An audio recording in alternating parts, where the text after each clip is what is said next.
Hey there, super friends! It's Joey with Last Point Gaming. Today is Wednesday, January 2nd, 2019, and it has been a fucking minute, right? I think when I was looking through, the last time I posted an episode was May 30th.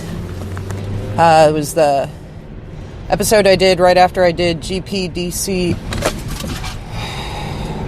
I hate downtown. GPDC with Fulmer and Vance, which is super exciting because coming up here the first weekend in February, I'm actually doing SCG Baltimore with Vance, and our third teammate is mirror match. Unfortunately, I'm our standard seat, so not super thrilled with that, but you know, I'll live. If you've been around for a while, because I have noticed we've gotten some new subs, so to any newcomers, hey, thanks, welcome.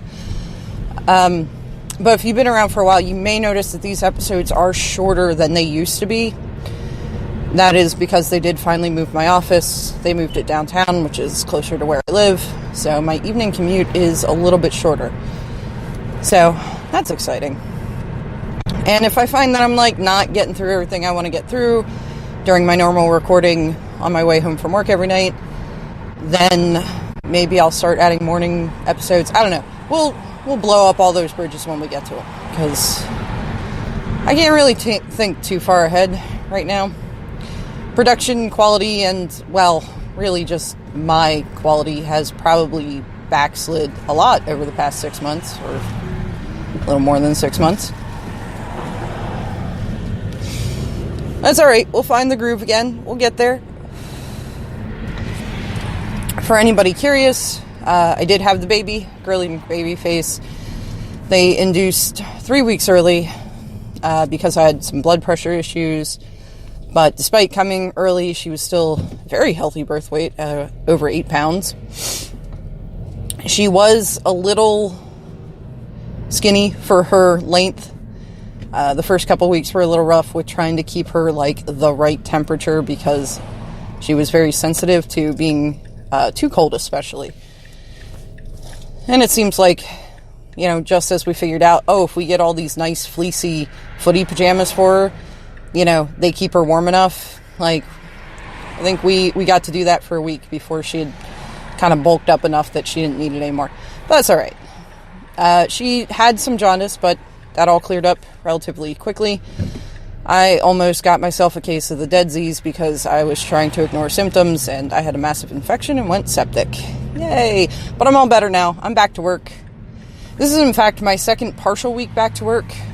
I went back to work the Wednesday before Christmas, and I was going to record, but I had forgot my microphone that Wednesday, and without the mic, the sound quality is really, really bad. Worse than this.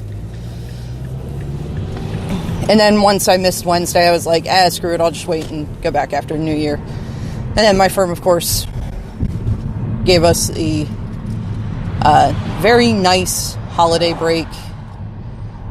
And I worked the Friday before Christmas, and then today was my first day back to work after the holiday. So, what? Why are there cops? Ah, crap. See, usually I use my GPS to get home, but I was like, nah, I'm fine, I got this. Is there an accident? This could explain why husband's stuck in traffic, because he texted me about that. Luckily, we have until 6 to pick Girly McBabyface and Bird up from daycare, and it's only about 5:15. And I do have plenty of alternate routes, which I think I'm just going to go ahead and move towards one of them now, because it looks like the highway is a loser's gamut tonight. Damn.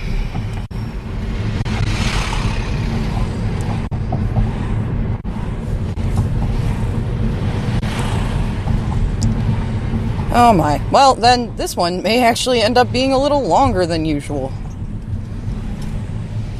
Oh. Does not look, what? I don't even know what's going on here.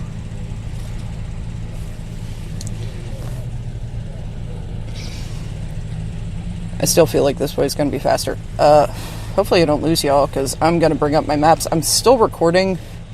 Usually I watch the screen to make sure that, you know, the little soundbar things are going, indicating that it's still picking up, because I had a cast that, like, somehow I got dropped, and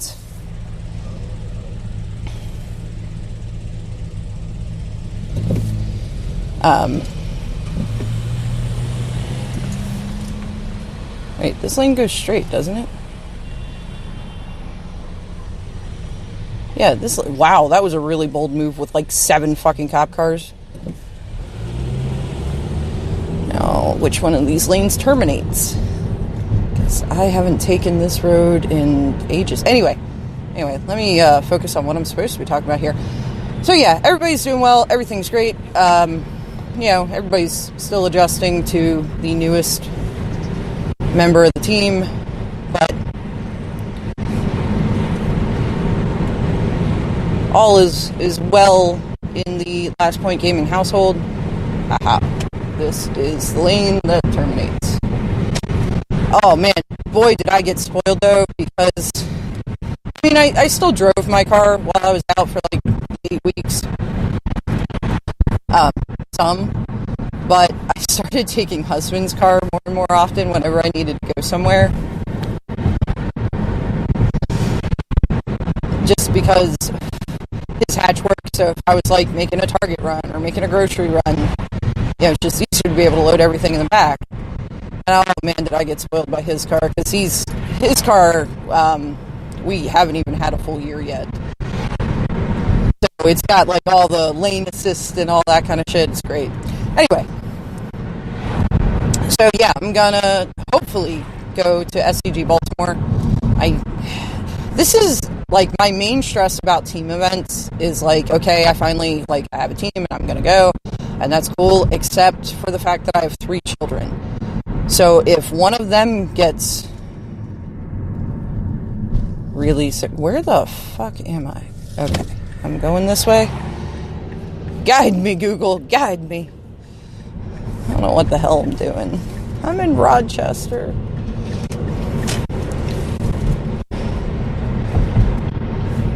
No. Okay. We're going to go the similar ETA that doesn't require making any illegal U-turn. Blech.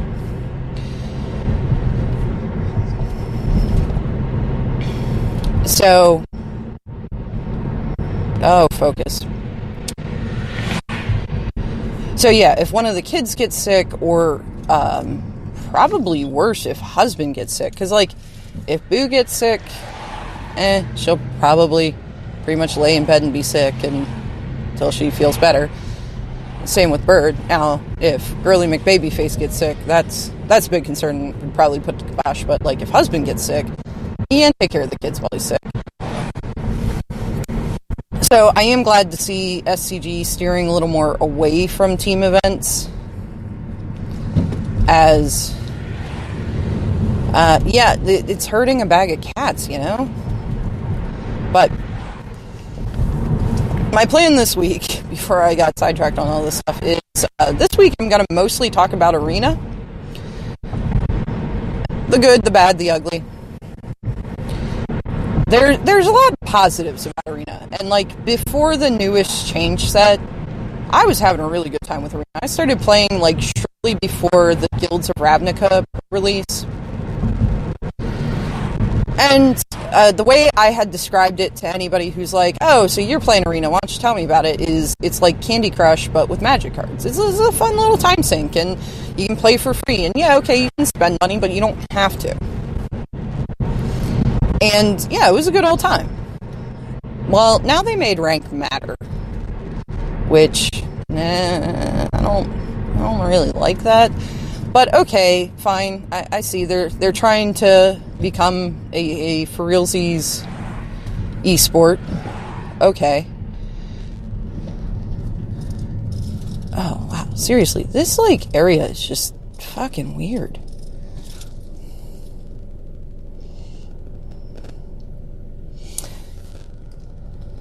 So yeah, they're trying to become a serious esport and everything. So okay, I can see that they want to push competitive play. I don't like best of one for the ranked play. Now, I got to finally start listening to Jim Davis's Bronze to Mythic. I skipped episode 1, which was like Bronze Tier 1 to Gold Tier 4.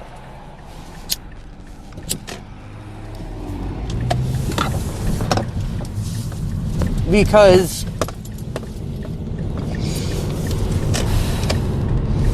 I mean, for real, if you you just play the game at that point, you do decent at ranking up. I mean, you gotta be playing a reasonable deck.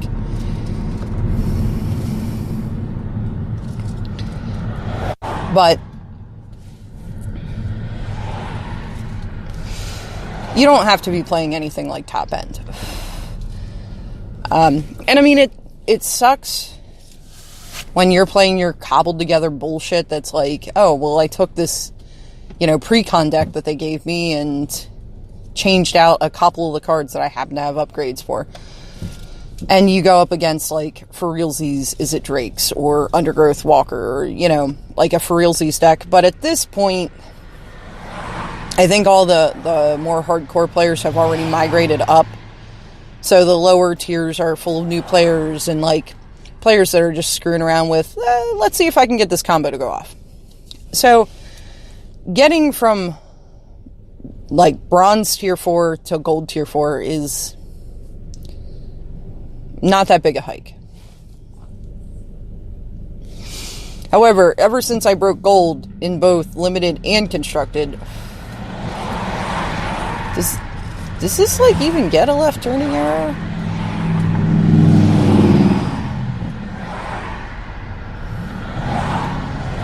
Google, I feel like you're steering me wrong here. I feel like this is not, in fact, the most efficient route. But, I don't know, I'm kind of committed at this point, so I guess we're going to find out. My drums are my sanity. That's kind of cool. I know a couple drummers. Oh, drummer girl. Sorry, distracted by the bumper stickers of the car in front of me. So, of course, with the new baby, she actually sleeps pretty well through the night, but I was on night shifts with her, like, the entire time I was off. So my sleeping schedule's still, like, seriously screwed up. So I'm a little out of it. And I forgot to take, like, my coffee pods to work with me. And somebody let me have one of theirs, and I really appreciate it. It was very nice of them, but their coffee is gross. So I was not able to finish it. So I'm running on fumes here. I apologize for the poor quality, but, hey, this is my first one back after a long, long time. Just cut me a little slack here. So, yeah, back then, Arena was just kind of like this fun side thing. Like, oh, and you earned enough coins for the casual. I did air quotes there, you can't see them. Back then, they called them casual, and then the competitive events were best of 3. But you earn enough coins to do, like, 2, I guess they're now regular drafts a week. Just by, like, if you grind out your dailies every day. So you don't actually have to put money into doing it. I definitely recommend spending your coins on drafts rather than packs. So arena packs are only, I want to say it's 8 cards. I think it's 5 in the bottom row and 3 in the top.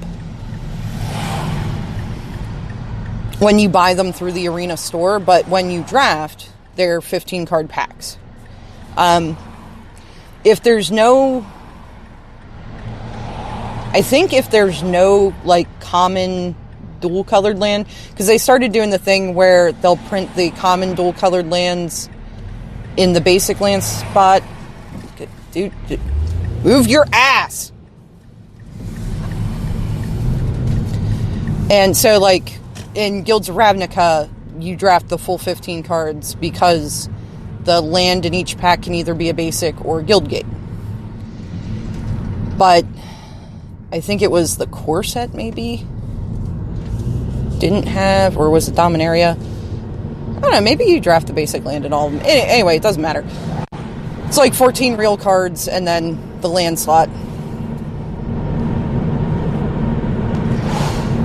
So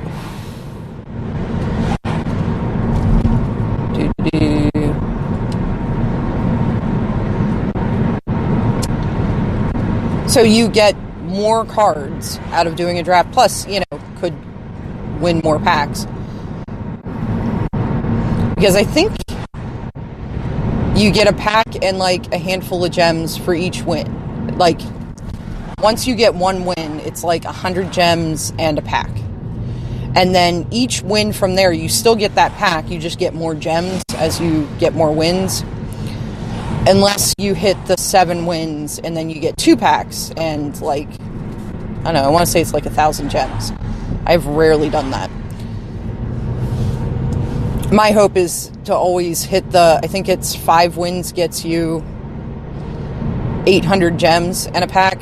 So it's enough to do another draft because drafts are 750 gems.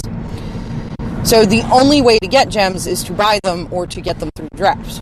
You never get like daily quest rewards in gems. You want me to get back on 81. Yeah, alright, that seems fine.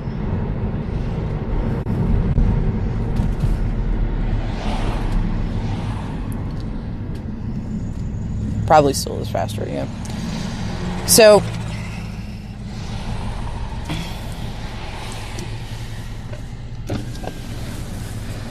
and the way the drafts are set up, it's 3 losses knocks you out of the draft, or at 7 wins you complete the draft ladder. So you can afford 2 losses throughout before you get knocked out. Third one knocks you out. Focus. But even if you scrub out and you don't win a single game, you still end up with more cards than if you would have spent those coins on packs. Plus, you get to pick, you know, cards. So you get to pick cards like that are more in line with your play style. Like, not blue. I hate blue. Blue's the worst color in Magic. Nah, just my personal preference. I don't know. I guess I'm kind of a goldfish player. I like to turn a lot of my stuff sideways every turn. Alright, so is the next light? I don't know. I've never done this. God damn it. Yeah, it looks like it's this light. No. No, it's not. Yeah? Fuck. Shit, it was this light. This is just not my day, friends. Not my day.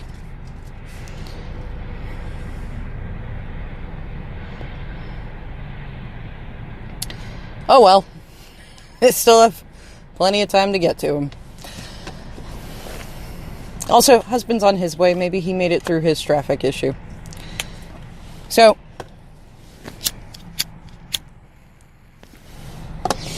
two free drafts a week.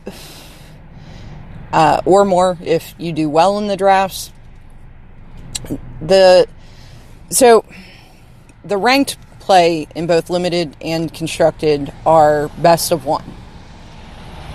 And there's been a lot of discussion lately. Can I just go across that rumble strip? Probably not. I probably shouldn't do that. So there's been a lot of discussion lately over whether or not this is how it should be done. And the biggest reason for, yeah, this is how we should do it, seems to be, well, the vast majority of the players, based on, you know, the data from before they made this recent change set, is that the vast majority of players are playing best of 1. Ergo, I'm gonna have to merge over there. Ergo, players must prefer best of one, right? No. That logic is incredibly flawed. And here's why.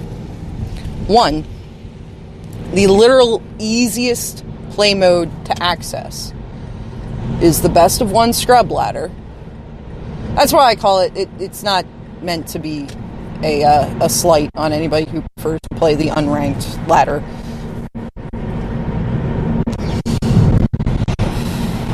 But the easiest play mode to access is by clicking the play button, the giant glowing play button in the bottom right hand corner of the screen with like the highest color contrast of the screen so it draws your eye.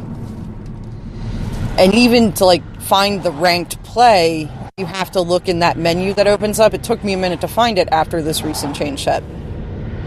But that's the easiest way to get going. You install the software, you go through the tutorial, Navi goes away, and you die a little bit on the inside. There's this great clip on Twitch of Todd Anderson going through his all right, let's check out Arena, and he goes through his tutorial, and Navi's like, all right, I'm done with you. And he turns and looks at, I don't know if he's looking at the camera or he's looking at his other screen or what, and she goes, Navi, no! It is fantastic. I have the link saved. When I'm having a bad day, I watch it. I watched that, and Ross Merriam finally beating Brad Nelson on Versus Live with the top deck Banefire one of after Todd knocked his deck.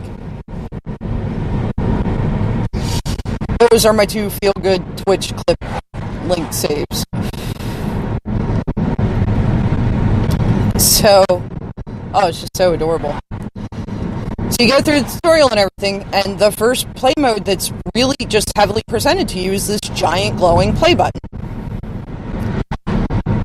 So that's one reason. It's literally the easiest mode to access. And even in the drafts, on your home screen, if you take notice of, oh hey, there's league events going on right now. Oh cool, look, there's a draft. I want to do that. It's right there. You get to the best of 3 play style. There's a toggle on the home screen that toggles your events from the regular events to they're now calling them traditional events.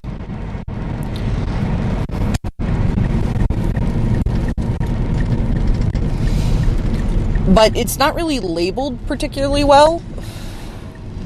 So in fact, if, it's entirely possible if you're not a software developer who may pick up on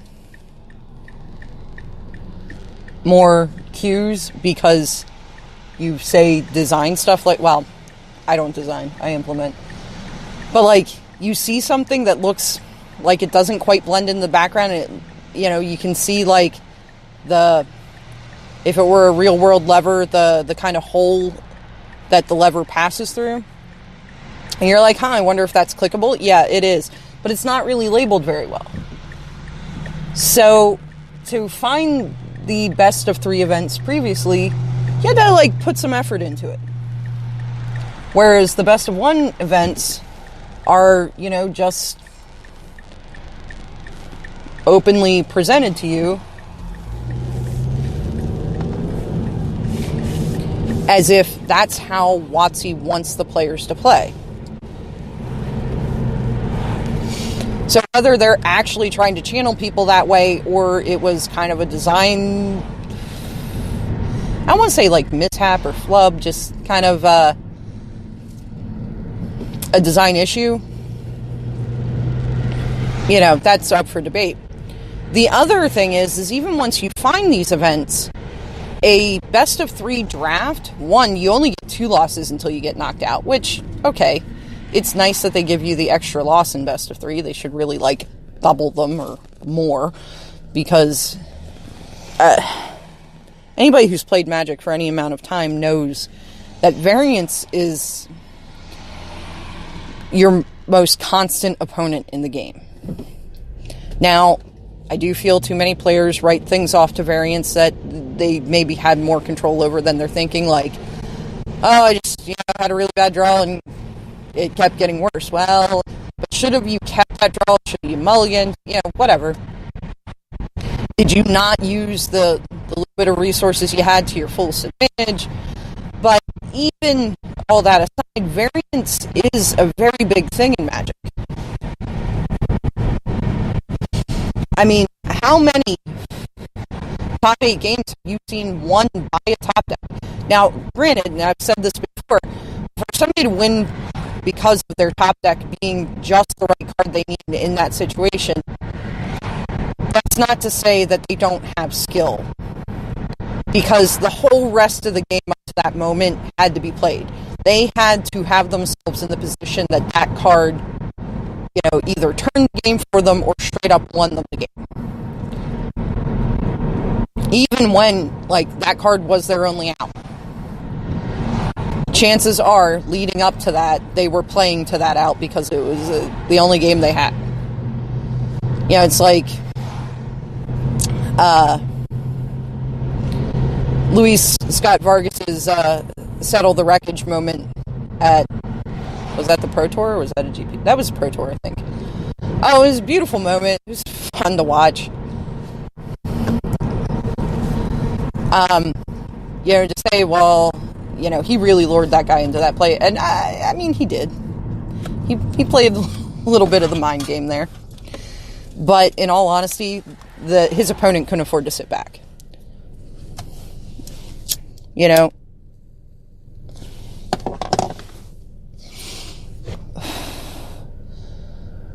His opponent was in a position that if he had to settle, he was boned anyway, And I've been in that position many times where, all I got on board is my Carnage Tyrant.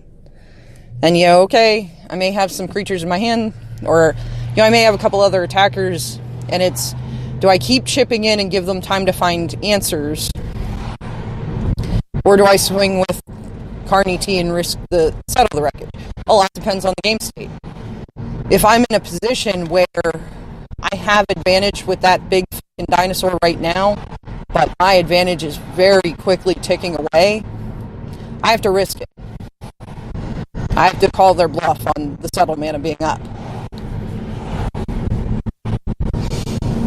Anyway, so variance is a big factor in the game. But yeah, the best of 3, they only give you 2 losses before you're knocked out, but here's the kicker. You can't pay gold to play them. It's not even it's 10,000 gold, so it's a week's worth of grinding out dailies to rack up enough gold to play. It's, you have to have gems. And it's 1,500 gems. So either you grind out a lot of the regular, the ranked drafts, or what they used to call the casual drafts, and rack up gems from those. Only spending your gold that you get through completing your dailies to enter new drafts and save up those gems, or you have to purchase gems. So it's cheaper to play the best of 1 events. Now, I can definitely see an argument for WotC saying, well, if you want to play our game competitively, you're going to have to invest in it.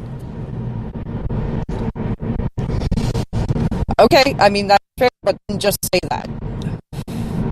Just say, hey, look, we look at the free-to-play side as more of a casual for beginner players, or, players that are looking to just kind of screw around, and we look at the more financial investment side as our competitive players, and that's, we're trying to cater to both sides there, and we feel that the, more casual players, they just want to play best of 1. Fine, but you made that rank matter. Now, getting up to mythic rank can, in some way, get you qualified for what they're now calling the Mythic Championships.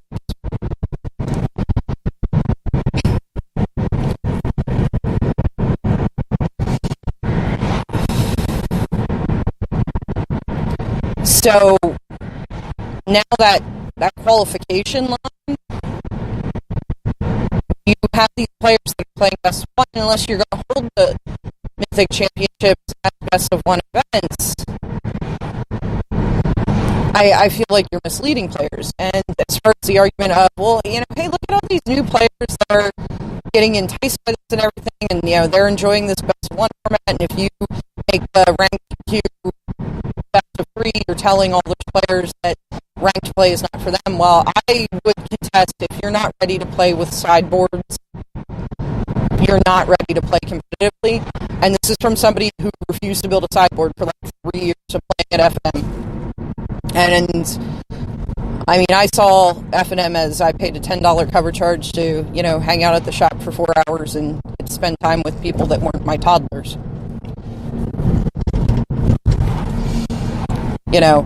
I wasn't ready for competitive play. I was playing in an organized event, sure, but I wasn't expecting wins. But secondly, the problem is you're going to get these players that are like, oh, here's this deck I've been wrecking house with on Arena. Oh, look, it's really cheap to build in paper. Because, let's be honest, you don't need a lot of rares for fast and dirty decks on Arena. So it's like, oh, I can build this mono white, bullshit deck that I've been wrecking house with on Arena, and I can go to FNM, and they're gonna go and they're gonna get crushed. Which, it's one thing going into it going, I don't know about this organized play thing, let's see how this goes. Oh, I got crushed. Okay, but it was fun. Or going in anticipating getting crushed.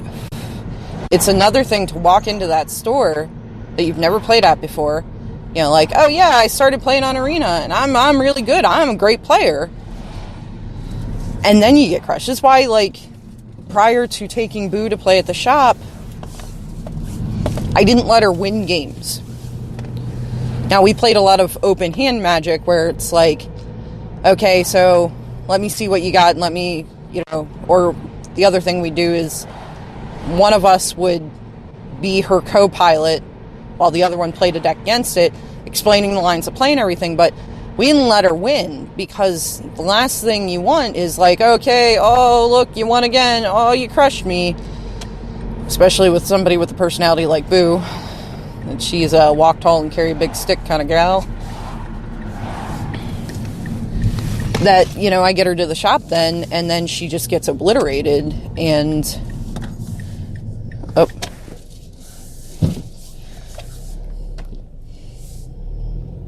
and, then it's just not fun for her anymore, right? Right, well, I'm home, and it looks like husband just barely beat me. He's walking in with the kids now, so I gotta go. As always, if you made it this far with me, thank you very much for listening, and hopefully I will actually talk to y'all tomorrow.